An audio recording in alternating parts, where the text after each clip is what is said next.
So the trick to success with these no-dig or no-till garden beds is having lots of compost. I always start with a delivery of rye meal wood chips and just add nitrogen sources from there. Grass clippings, my kitchen waste, my weeds. Live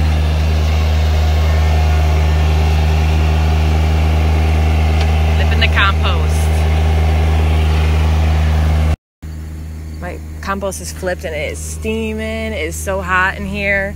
Fucking love compost. To make compost get hot, you need 30 parts carbon, which is the wood chips, and 1 part nitrogen, which is the other good stuff I added to it from my rabbitry. And you want enough air and enough moisture to make it hot, and then it's nice and cooking all the pathogens and the weed seeds down.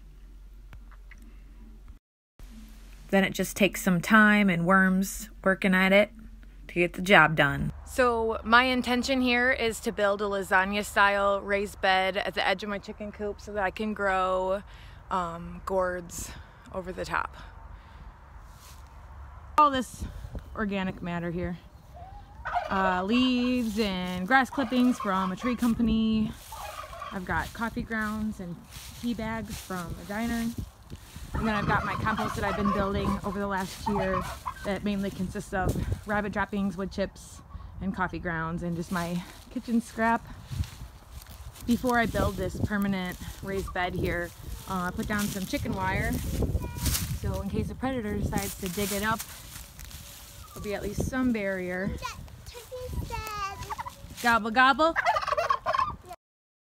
So I did a layer of coffee grounds and then these old leaves, and then I put 8 inches of finished compost on the top to make my finished product.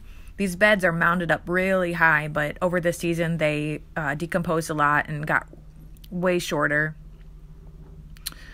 I planted straight into these beds.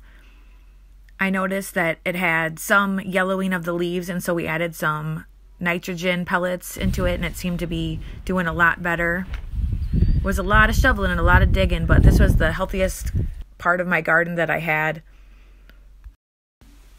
These plants all shot up and were extremely prolific. I got a lot of fruit from this section of the garden. All of it started growing up like crazy, like it does every year, so I mulched with some grass clippings and tried to tame the weeds down. We got another delivery of wood chips, so we laid a thick layer of cardboard and wood chips in the walking paths to kind of get control of it again so I could navigate it and cut down on pests. I love covering beds with landscape fabric and planting right into them. They're so helpful because it just makes it no weeds, makes it super easy, retains moisture, and heats up first in the season. They're expensive though, so I don't use them in all the beds.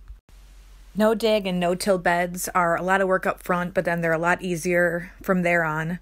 It really retains the soil structure and keeps your microorganisms alive in a really thriving soil environment to grow the healthiest plants possible. At the end of the season, I cut the plants off at the base and left the roots in the ground, and we mulched them in and did another layer of wood chips on the ground so that like first thing in spring we can just plant right into it.